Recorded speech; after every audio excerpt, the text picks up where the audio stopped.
আর কুরবানির ক্ষেত্রে সবচেয়ে বেশি আলোচিত হয় ভাগে কুরবানি। ভাগে কুরবানি করা যাবে না। তো প্রথমত আমাদের মনে রাখতে হবে যেগুলো হচ্ছে ফিকহি মাসলা মাসাইল। আর ফিকহি মাসলা মাসাইলের ক্ষেত্রে বাড়াবাড়ি করে কোনো লাভ নেই। প্রত্যেক মানুষকে আল্লাহ তার নিয়ত অনুযায়ী নেকি দিবে। প্রত্যেক মানুষকে আল্লাহ সুবহানাহু ওয়া তাআলা তার নিয়ত অনুযায়ী নেকি দিবে। আর আমাদেরকে আমাদের সাধ্য অনুযায়ী সঠিকটা খুঁজে বুঝে আমল করার চেষ্টা করতে হবে। ইমাম শাফিঈ রাহিমাহুল্লাহ বলতেন যে আমি যে ফতোয়া দিচ্ছি এই ফতোয়া আমার নিকটে সঠিক, ইয়াহতামিলুল খাতা, কিন্তু ভুল হওয়ার সম্ভাবনা আছে। আর আমার বিরোধী পক্ষ যে ফতোয়া দিচ্ছে সেটা আমার নিকটে ভুল, ইয়াহতামিলুস সওয়াব, কিন্তু সঠিক হওয়ার সম্ভাবনা আছে। ভাগে কুরবানি বিষয়ে যদি আমরা চার মাযহাবকে সামনে রাখি, তাহলে ইমাম মালিক, ইমাম আবু হানিফা, ইমাম শাফিঈ, ইমাম আহমদ বিন হাম্বল, তাদের মাযহাবকে যদি আমরা পরিষ্কার করতে যাই, তো সবার আগে আমরা আবু হানিফা রাহিমাহুল্লাহর মাযহাব দিয়ে যদি শুরু করি, তো আবু হানিফা রাহিমাহুল্লাহর ফতোয়া হচ্ছে, যেটা বাদায়ুস সানায়ের মধ্যে হানাফি মাযহাবের বিখ্যাত ফিকহি ফতোয়ার গ্রন্থ, ফিকার গ্রন্থ লেখা আছে যে ইন্নাল কুরবাতা ফি হাযাল বাব ইরাকাতুদ দাম ওয়া ইরাকাতুদ দাম লা তাহতামিলু তাজজিআহ লিআন্না আয-যাবহা হুয়া ওয়াহিদ। যে এই কুরবানিতে আমাদের নেকি আমরা গ্রহণ করতে চাই, ইবাদত আমরা করতে চাই রক্ত প্রবাহিত করার মাধ্যমে, আর একটা জীবনের রক্ত প্রবাহিত করার মাধ্যমে আমরা নৈকট্য হাসিল করি। আর লা তাহতামিলু তাজজিআহ, আর এই জীবন খণ্ডন করা, ভাগ করা সম্ভব নয়। এই ইবাদতকে ভাগ করা, খণ্ডন করা সম্ভব নয়। এই জন্য আবু হানিফা রাহিমাহুল্লাহর মত হচ্ছে একটা ছাগলে একটা পরিবারও অংশগ্রহণ করতে পারবে না। একটা ছাগল পরিবারের মালিকের পক্ষ থেকে, যিনি মালিক তার পক্ষ থেকেই কুরবানি বলে গণ্য হবে। লা তাহতামিলু তাজজিআহ, ভাগ করা সম্ভব নয়। দলিল ইমাম মালিকের সাথে আবু হানিফা রাহিমাহুল্লাহর কিছু পার্থক্য আছে, সেটা আমি ডিটেইলসে বলবো। তো এনারা যে বলছেন যে একটা কুরবানিকে ভাগ করা সম্ভব নয়, তাদের মূল দলিল কি? তাদের মূল দলিল হচ্ছে কুরবানি আজকের যুগের নতুন ইবাদত নয়। মুহাম্মদ সাল্লাল্লাহু আলাইহি ওয়াসাল্লাম নতুন করে কুরবানি করছেন এটা নয়, আগের যুগ থেকে কুরবানি চলে আসছে। পিতা আদম আলাইহিস সালামের দুই সন্তান হাবিল এবং কাবিল কুরবানি করেছে। ফাতাকুব্বিলা মিন আহাদিহিমা কাররাবা কুরবানান ফাতাকুব্বিলা মিন আহাদিহিমা, তারা দুই ভাই কুরবানি পেশ করলো, তাদের কুরবানি একজনেরটা আল্লাহ কবুল করলো। ওই যে কুরবানি ইব্রাহিম আলাইহিস সালামের, এই আদম আলাইহিস সালামের দুই সন্তান দিয়ে শুরু হয়েছে, যেটা আল্লাহ সুবহানাহু তাআলা পবিত্র কোরআন মাজিদের মধ্যে আরো স্পষ্ট করে বলেছেন আগের যুগের উম্মতের কুরবানির কথা, যে আগের যুগের উম্মতের মধ্যে যাদের কুরবানি কবুল হতো তাদের কুরবানি আগুনে এসে পুড়ে যেত। তো যখনই আপনি আগুনে এসে পুড়ে যাওয়া বলবেন, তখন কোশ্চিনকালও সেটার মধ্যে ভাগ করা সম্ভব হবে না। আল্লাহ সুবহানাহু ওয়া তাআলা সূরা আলে ইমরানের 83 নম্বর আয়াতে বলছেন, হাত্তা ইয়াতিনা বিকুরবানিন তাকুলুহুন নার, একটা কুরবানি যেই কুরবানিকে আগুন এসে খেয়ে যাবে। এখন 7 জনে আমরা কুরবানি দিয়েছি, আমাদের 7 জনের কার কুরবানি কবুল হয়েছে, এটা যদি আমরা মুহাম্মদ সাল্লাল্লাহু আলাইহি ওয়াসাল্লামের আগের যুগের আগুন এসে কুরবানি পুড়ে নিয়ে যাবে, তখন তো কোনো মতেই জানা সম্ভব নয় যে আসলে কার কুরবানি কবুল হয়েছে। আমি মনে হয় কথা বুঝাতে পারিনি। তো আগের যুগে এটাই ছিল যে একজনের পক্ষ থেকে একটাই কুরবানি কবুল হলো কিনা এটা আকাশ থেকে আগুন এসে পুড়ে যাবে, সেটা বোঝার জন্য আরো একটা দলিল এখানে পেশ করা হয়েছে, যে ওয়াফাদাইনাহু বিযিবহিন আযীম, সূরা সাফফাতের 107 নম্বর আয়াতে, যে ইব্রাহিম আলাইহিস সালাতু ওয়াস সালাম তার সন্তান ইসমাইলের একটা আত্মাকে মুক্ত করছেন আর একটা পূর্ণ আত্মার বিনিময়ে, যেখান থেকে আমাদের কুরবানির ইবাদতটা এসেছে, সেটার আসল হচ্ছে যে ইব্রাহিম আলাইহিস সালাম একটা পূর্ণ আত্মা কুরবানি করছেন, যেটা আল্লাহ কোরআনে বলছে ওয়াফাদাইনাহু বিযিবহিন আযীম, আর ওই পূর্ণ আত্মার বিনিময়ে ইসমাইল আলাইহিস সালামকে ছুটিয়ে নিচ্ছেন, ইসমাইল আলাইহিস সালাতু ওয়াস সালামের জীবনকে মুক্ত করে নিচ্ছেন আর একটা পূর্ণ আত্মার বিনিময়। ফালা তাহতামিলু তাজজিয়া, তাহলে এখানেও ভাগ বা খণ্ডন করা সম্ভব নয়। এবং এটার উপর ভিত্তি করেই অনেক বড় বড় আলেম ওলামা বলেছে যে আকিকায় ভাগ চলবে না। এখন একই দিনে একটা মেডিকেলে 7টা বাচ্চা জন্ম নিয়েছে, আমরা 7 জন মিলে একটা গরু নিয়ে এসে 7 জনের নামে আকিকা দিয়ে দিলাম, এবং ওই এক গরুতে 7 জনের আকিকা হয়ে যাবে, বা এক খাসিতে 7 জনের আকিকা হয়ে যাবে, হবে না। কি জন্য? যে এর নাফস, যে ইন্নাল ওয়ালাদ মুরতাহানুম বে আকিকাতিহি, যে বাচ্চার আত্মা বন্ধক আছে তার আকিকার সাথে। তো ওই পূর্ণ আত্মাকে মুক্ত করতে হবে পূর্ণ একটা আকিকা দেওয়ার মাধ্যমে। তো এই সমস্ত দলিলগুলোকে সামনে রেখে ওনাদের মন্তব্য হচ্ছে যে এই অধ্যায়ে, কুরবানির অধ্যায়ে আসল মূল হচ্ছে একজন ব্যক্তির পক্ষ থেকে একটাই কুরবানি হতে হবে। এই জন্য আবু হানিফা রাহিমাহুল্লাহর মত হচ্ছে যে পরিবারও পিতার সাথে খাসির অংশগ্রহণ করতে পারবে না, যে খাসিতে পরিবার অংশ হতে পারবে না। ইমাম মুহাম্মদ রাহিমাহুল্লাহ স্পষ্ট বলছেন তার মুওয়াত্তা মুহাম্মাদের মধ্যে, যে তিনি কি বলছেন, আর রাজুলু ইয়াকুনু মুহতাজান ফায়াযবাহু শাতাল ওয়াহিদা ইউদাহি বিহা আন নাফসিহি ফায়াকুলু ওয়া ইউতঈমু আহলা। যদি খুবই দরকার হয় তাহলে একজন ব্যক্তি সে নিজে একাই একটা কুরবানি করবে, আর তার পরিবার পরিজনকে সেই গোস্তের মধ্যে অংশ দিয়ে তাদেরকে গোস্ত খাওয়ানোর ব্যবস্থা করে দিবে।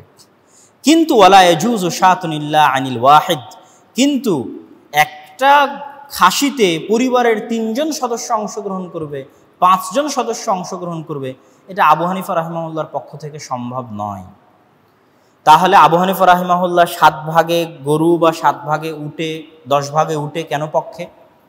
উনি বলছেন যে আসল হচ্ছে এই অধ্যায়ে ভাগ চলবে না, ততটুকুতে ভাগ চলবে যতটুকুতে রাসূল সাল্লাল্লাহু আলাইহি সাল্লাম ভাগ করেছেন।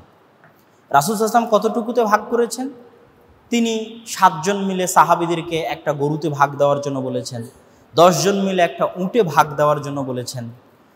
এখানে একটা সূক্ষ্ম জিনিস মনে রাখবেন যে আবু হানিফা রাহিমাহুল্লাহ যখন পরিবারকে একটা খাসিতে অংশ নিতে দিচ্ছে না, তাহলে ভাগে কিভাবে উনি পরিবারকে 7 পরিবারকে অংশ নিতে দিবে?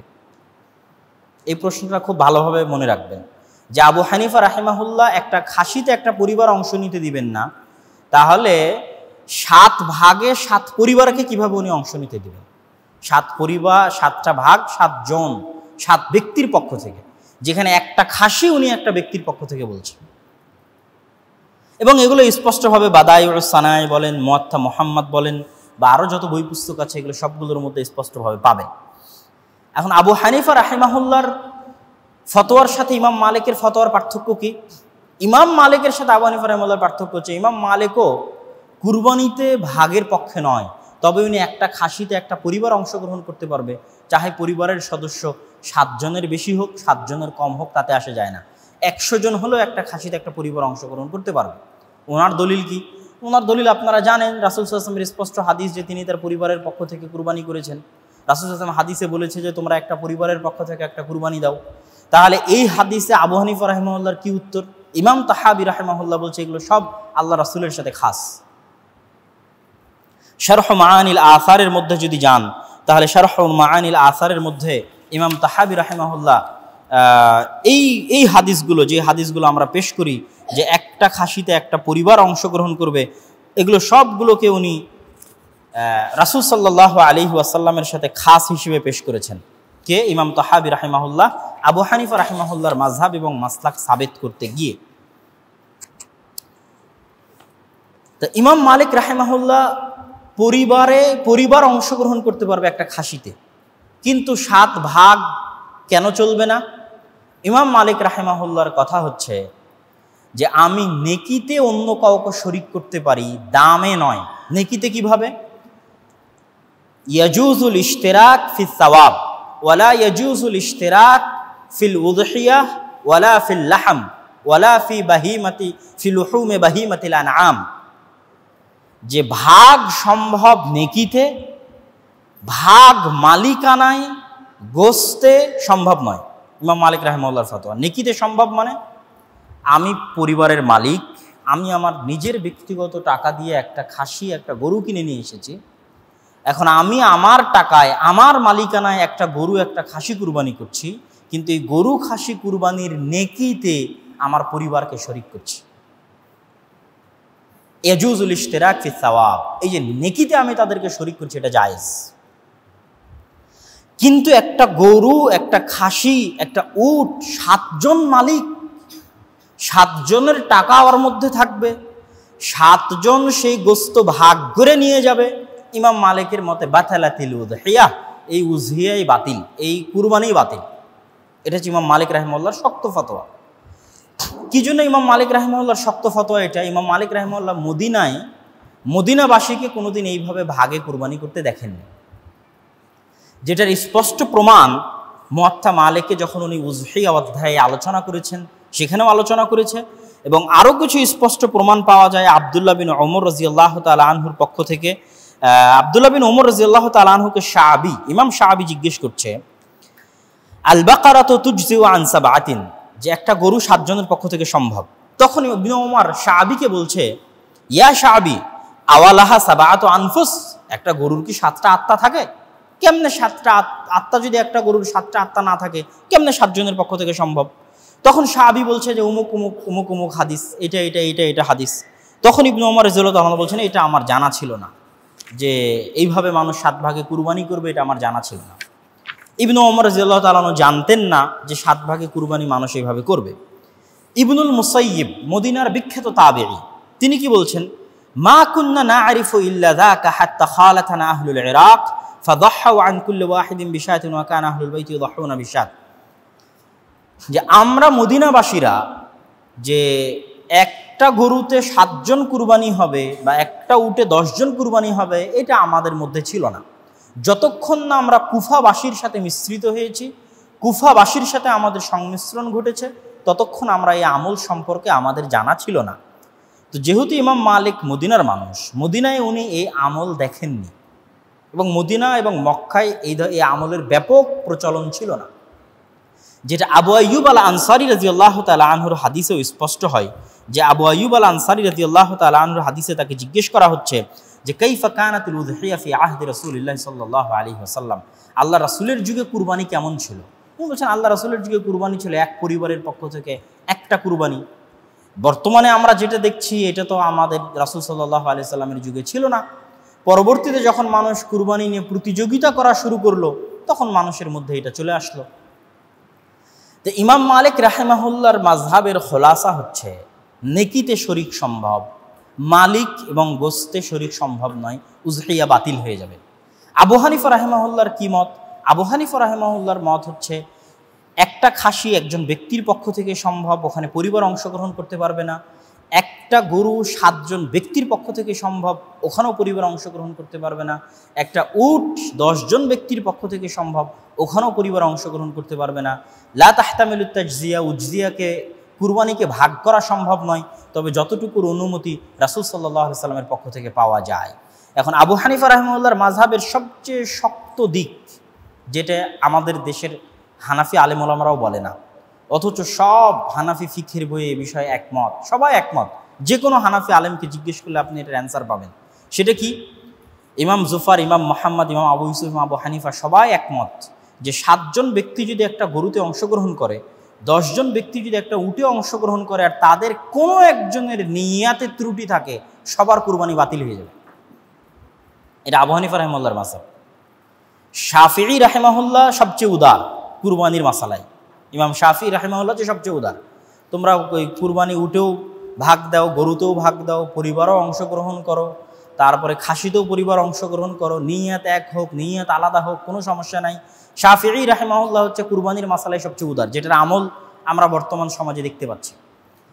তো আবু হানিফা রাহিমাহুল্লাহর মত হচ্ছে, যেটা আপনাদের সবার মনে রাখতে হবে, এবং যারা হানাফি মাযহাবের ভাই বোন তাদেরকেও মনে রাখতে হবে, যে যদি তারা সত্যি হানাফি মাযহাবের অনুসারী হয়, তাহলে এই কথা তাদের মনে রাখা জরুরি, যে আমরা যদি 7 জন একটা গরুতে অংশগ্রহণ করি, 10 জন একটা উটে অংশগ্রহণ করি, কোনো একজনের নিয়াতে যদি ত্রুটি থাকে, বাতালাতিল উযহিয়া, পরিপূর্ণ কুরবানি বাতিল বলে গণ্য হবে। সম্মানিত উপস্থিতি, এবার আসি যে কুরবানির মাসালায় এখানে আপনাদের সামনে সংক্ষিপ্তভাবে যে কয়েকটা জিনিস স্পষ্ট করতে চাইলাম, তার মধ্যে 1 নম্বর স্পষ্ট করতে চাইলাম যে কুরবানির মাসালায় যে 7 জন 7 পরিবার, কেউ কেউ বলছে যে এটা আজকের যুগের নতুন মন্তব্য, যে 7 জনে চলবে, 7 পরিবারে চলবে না, এটা আগের যুগে ছিল না, এই মানুষ নতুন আবিষ্কার করেছে। আগের যুগ থেকে এই বিতর্ক চলে এসেছে, যেটা আমি আবু হানিফা রাহিমাহুল্লাহর মাযহাব আপনাদের সামনে পেশ করলাম। এমনকি সৌদি যে ফতোয়া বোর্ড আছে, এই সৌদি ফতোয়া বোর্ডেরও একবারের ফতোয়া এরকম ছিল যে 7 ব্যক্তির পক্ষ থেকে ভাগ সম্ভব, কিন্তু 7 পরিবারের পক্ষ থেকে ভাগ সম্ভব নয়। মুহাম্মদ বিন ইব্রাহিম তিনি যখন প্রধান গ্র্যান্ড মুফতি ছিলেন, তখন তিনি এই ফতোয়াটা তার পক্ষ থেকে প্রদান করা হয়েছিল। এই ফতোয়াটা অনেকেই শেয়ার করতে চায় না বা অনেকেই বলতে চায় না। তো এই ফতোয়াটা আপনাদের জেনে রাখা দরকার যে সৌদি আরবের ফতোয়া বোর্ডের পক্ষ থেকে এরকম ফতোয়া ছিল যে 7 ব্যক্তির পক্ষ থেকে ভাগ সম্ভব, কিন্তু 7 পরিবারের পক্ষ থেকে ভাগ সম্ভব নয়। তো সব মিলিয়ে ভাগে কুরবানির বিষয়ে যদি আমরা জায়েজ বলি, বহু আলেম ওলামা জায়েজ বলেছে, ইমাম শাফিঈ রাহিমাহুল্লাহ জায়েজ বলেছে, আবু হানিফার ইমাম মালিক রাহিমাহুল্লাহর দলিল, তাদের মাযহাবের অবস্থান, সেটা আপনাদের সামনে পেশ করলাম। আমরা যদি জায়েজ বলিও, তবুও আমাদেরকে এটা মনে রাখতে হবে যে ইমাম মালিক রাহিমাহুল্লাহ, যেখানে উনি একটা পরিবার একটা খাসিতে অংশগ্রহণ করতে পারবে, এই মন্তব্য পেশ করার পরও ইমাম মালিক রাহিমাহুল্লাহ বলছে এটাই উত্তম যে পরিবারের প্রত্যেক সদস্য নিজের নিজের পক্ষ থেকে আলাদা কুরবানি দেবে। যেমন আমি আমার আব্বার সাথে আছি, ইমাম মালিক রাহিমাহুল্লাহর কথা অনুযায়ী আমার একটা আলাদা কুরবানি দেওয়া উচিত, আমার পিতার একটা আলাদা কুরবানি দেওয়া উচিত, আমার দাদার একটা আলাদা কুরবানি দেওয়া উচিত, আমার মায়ের একটা আলাদা কুরবানি দেওয়া উচিত। এটা ইমাম মালিক রাহিমাহুল্লাহ নিজে বলছে, যদিও উনি একটা খাসিতে পুরো পরিবার অংশগ্রহণের পক্ষে, তারপরেও উনি বলছেন এটা উত্তম যে পরিবারের সদস্যরাও প্রত্যেকে যাদের সামর্থ্য আছে, যাদের টাকা পয়সা আছে, তারা হয়তো এক পাতিলেই খায়, এক বাড়িতেই উঠা বসা করে, তাদের প্রত্যেকের উচিত নিজের নিজের পক্ষ থেকে আলাদা আলাদা কুরবানি দেওয়া। এই জন্য যে এটাই হচ্ছে আসল কুরবানির ইবাদতের, এটাই হচ্ছে প্রথম অবস্থা, এটাই হচ্ছে মূল এবং প্রকৃত অবস্থা। তো যদি আমরা 7 ভাগে কুরবানি দিও, সেক্ষেত্রেও আমাদের এটা মাথায় রাখতে হবে যে আমরা যেন সর্বোচ্চ পর্যায়ের চেষ্টা করি যে শুধু পুরো পরিবারের পক্ষ থেকে একটা নয়, বরং পরিবারের সদস্যরাও যদি সামর্থ্য থাকে তাহলে সবাই আলাদা আলাদা কুরবানি দিবে। এইটা পূর্ণ একটা কুরবানি দিয়ে আমরা আল্লাহ সুবহানাহু ওয়া তাআলার নৈকট্য, আল্লাহ সুবহানাহু ওয়া তাআলার ইবাদাহ হিসেবে আমরা এই ইবাদতটি পালন করছি। আর এটাও আমাদের মাথায় রাখতে হবে যে সাহাবীদের যুগে, রাসূল সাল্লাল্লাহু আলাইহি ওয়াসাল্লামের যুগে এইভাবে 7 ভাগে কুরবানি দেওয়ার প্রচলন তাদের যুগে ছিল না। তবে এখানে একটা কথা বলি, মুকিম এবং মুসাফির হিসেবে যে পার্থক্য আমরা করছি, এই পার্থক্যটা সালাফে সালেহিনের মধ্যে কারো কাছে সেভাবে পাওয়া যায় না। শুধু ইমাম লাইস বিন সাআদ আল মিসরি তিনিই শুধু পার্থক্য করেছেন মুকিম আর মুসাফিরের। আর বাকি আমার মোতালা অনুযায়ী আর কোনো ইমামকে আমি দেখিনি যে তারা মুকিম এবং মুসাফিরের পার্থক্য করছে। তাদের মূল দ্বন্দ্বটা হচ্ছে যেটা আমি আপনাদের সামনে পেশ করলাম, যে আসলে কুরবানি একজনের পক্ষ থেকে হওয়া উচিত, কিন্তু ইমাম আবু হানিফা বলছে যে যেহেতু আল্লাহ রাসূল 7 জনের পক্ষ থেকে করতে বলেছে, অতএব 7 জন গরুতে হতে পারে, কিন্তু একটা খাসিতে একটা পরিবার হতে পারবে না, এক ব্যক্তির পক্ষ থেকেই হবে। যেটা আল্লাহ রাসূল করেছে ওটা তার সাথে খাস। ইমাম মালিক বলছে কুরবানি আসল হচ্ছে যে একজন ব্যক্তির পক্ষ থেকে একটাই কুরবানি হবে, তবে পরিবার অংশগ্রহণ করতে পারে খাসিতে, যেহেতু আল্লাহ রাসূলের পরিবার তার খাসিতে তার গরুতে অংশগ্রহণ করেছে। আর বাকি যে সফরের হাদিস বা ইত্যাদির হাদিস, ওটার বিষয়ে আবু হানিফা ইমাম মালিকের মত কি, যে রাসূল সাল্লাল্লাহু আলাইহি ওয়াসাল্লাম যে ওখানে 7 জন করতে বললো, তখন ইমাম মালিক উত্তরে বলছেন, এই জিনিসটা বক্তব্যের মধ্যে ক্লিয়ার করতে ছুটে গেছে, আমরা যেটা কুরবানি বলছি এইটাই যখন হাজিরা করে তখন এটাকে হাদি বলা হয়। আমরা যেটা কুরবানি করছি এটাকে আমরা বলছি উযহিয়াহ আরবিতে, আর হাজিরা যে কুরবানি করবে ওটাকে বলা হচ্ছে হাদি আরবিতে। হাদি মানে হচ্ছে হাদিয়াম বালিগাল কাবাহ, এমন কোনো প্রাণী যেটাকে সাজিয়ে গুছিয়ে গলায় মালা দিয়ে সুন্দর করে সাজিয়ে গুছিয়ে কাবার উদ্দেশ্যে প্রেরণ করে দেওয়া হয়েছে, এটাকে হচ্ছে হাদি। হাদি কখনো ওয়াজিব হয়, কখনো সুন্নাত হয়। ওয়াজিব বিভিন্ন সময় হয়, তার মধ্যে যেমন কোনো ওয়াজিব কাজ যদি ছুটে যায়, হজের মধ্যে কোনো একটা ওয়াজিব কাজ ছুটে গেছে, তখন ওটাকে বলে দম ওয়াজিব হওয়া। যারা হজ করেছেন তারা জানেন, দাম মানে রক্ত, রক্ত ওয়াজিব হওয়া, রক্ত মানে তার জন্য একটা হাদি, একটা কুরবানি করা ওয়াজিব হয়ে গেছে। তো ইমাম মালিক রাহিমাহুল্লাহ বলছে যে হজ অবস্থায় যখন হাজিরা হজ করবে, তখন যদি তার উপর হাদি ওয়াজিব হয় কোনো কারণে, তামাত্তুয়ের কারণে হোক, কিরানের কারণে হোক, অথবা কোনো ইবাদত ছুটে যাওয়ার কারণে হোক, কারো উপর যদি হজ করা অবস্থায় কুরবানি ওয়াজিব হয়, এমনিতে কিন্তু কুরবানি ওয়াজিব ইবাদত নয়, কুরবানি তো সুন্নাত ইবাদত, সবাই জানেন। তাহলে হাজিদের জন্য সুন্নাত, আমার আপনার জন্য সুন্নাত, কিন্তু কখনো কখনো হাজির উপর ওয়াজিব হতে পারে। যদি হাজির উপর হাদি দেওয়া ওয়াজিব হয়, ইমাম মালিক বলছেন ওই হাদিতে স্বামী স্ত্রীও ভাগ হতে পারবে না, বাপ বেটাও ভাগ হতে পারবে না। আমার উপর হাদি ওয়াজিব, আমি আমার মতো একটা হাদি দিব, আমার স্ত্রীর উপর হাদি ওয়াজিব, সে তার মতো একটা হাদি দিবে, যদি ওয়াজিব হয়। আর যদি নফল সুন্নাত হিসেবে হয়, তাহলে হাদিতে তারা অংশ নিতে পারে। তো যতগুলো হাদিস আছে সবগুলো হজ অবস্থায়। তো এই জন্য ইমাম মালিক রাহিমাহুল্লাহর উত্তর হচ্ছে এগুলো সব হাদি এবং এগুলো সব সুন্নাত এবং নফল ছিল। রাসূল সাল্লাল্লাহু আলাইহি ওয়াসাল্লাম বাধাপ্রাপ্ত হলেন হুদাইবিয়ার সময়, বাধাপ্রাপ্ত হওয়ার কারণে তখন সুন্নাত হিসেবে একটা গরুতে 7 জন অংশগ্রহণ করেছে, সুন্নাত হলে অংশগ্রহণ করতে পারে। কিন্তু ইমাম মালিক রাহিমাহুল্লাহ থেকে আরও কিছু দ্বিমত আছে, যে ইমাম মালিকের কিছু মত এরকমও আছে যে সুন্নাত হলেও হাদিতে ভাগে অংশগ্রহণ করতে পারবে না, এরকমও কিছু মত ইমাম মালিক রাহিমাহুল্লাহর পক্ষ থেকে আছে। কিন্তু যদি ওয়াজিব হয়, তাহলে স্বামী স্ত্রীও হাদিতে ভাগ বসাতে পারবে না, বাপ বেটাও হাদিতে ভাগ বসাতে পারবে না, মা ছেলেও হাদিতে ভাগ বসাতে পারবে না যদি ওয়াজিব হয়। ইমাম মালিক রাহিমাহুল্লাহ এই মাসালাই এতটা কঠোর এবং এতটা কঠিন। সুতরাং আমাদের চেষ্টা করতে হবে যে আমরা যেন ভাগে কুরবানি থেকে বেঁচে থাকতে পারি। ইবাদত হিসেবে আল্লাহ সুবহানাহু ওয়া তাআলার সন্তুষ্টির জন্য সকলের উচিত নিজ নিজ ব্যক্তির পক্ষ থেকে, পরিবারের পক্ষ থেকে একটা পূর্ণাঙ্গ কুরবানি আল্লাহ সুবহানাহু ওয়া তাআলার সন্তুষ্টির জন্য প্রদান করা, এবং পরিপূর্ণ সাফ নিয়তের সাথে। আপনি ভাগে অংশগ্রহণ করবেন, আরেকজনের নিয়াত, আরেকজনের নিয়াত, 7 জনের নিয়াত, 7 জনের টাকা, এটা তখন কি হবে? যেটা আবু হানিফা রাহিমাহুল্লাহ বলছে যে বাতালাতুল উযহিয়া, কুরবানি বাতিল হয়ে যাবে। হয়তো অনেকেই বলেছেন জায়েজ হবে, কিন্তু আপনি ওই বিতর্কের মধ্যে কেন যাবেন? আমাদের উচিত এই জাতীয় বিতর্ক থেকে বেরিয়ে এসে যেটা উত্তম সেটার প্রতি আমল করা, যেটা নিশ্চিত যে আল্লাহ সুবহানাহু ওয়া তাআলার দরবারে কবুল হবে সেটার প্রতি আমল করা। আর দ্বিতীয়ত, ভাগে কুরবানির যে মাসালা, এই মাসালায় যেটা সবচেয়ে বড় সমস্যা আমাদের দেশে তৈরি হয়েছে, সেটা হচ্ছে মুকিম এবং মুসাফিরের মধ্যে পার্থক্য তৈরি করা।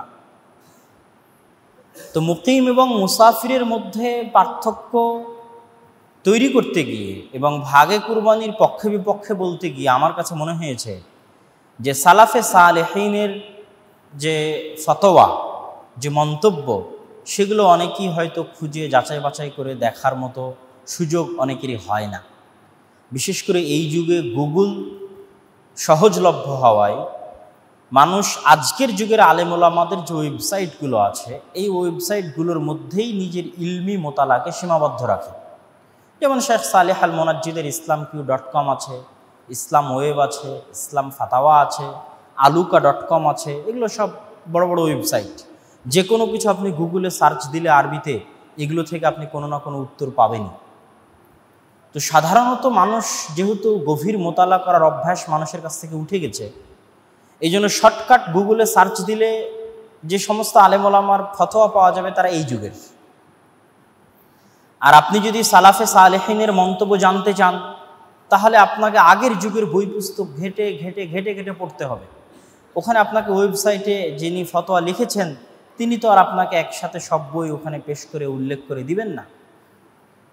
ঠিক শেখ ইবনে বাজ, শেখ সালেহ আল ওসাইমিন, শেখ নাসিরউদ্দিন আলবানী রাহিমাহুমুল্লাহ, এই 3 জনের ফতোয়া অনলাইনে অনেক সহজলভ্য। তো আমরাও যারা খুঁজি, তারাও আমরা এই 3 জনের ফতোয়ার মধ্যেই নিজেদেরকে সীমাবদ্ধ রাখার চেষ্টা করি। কিন্তু প্রত্যেক সঠিক গবেষকের উচিত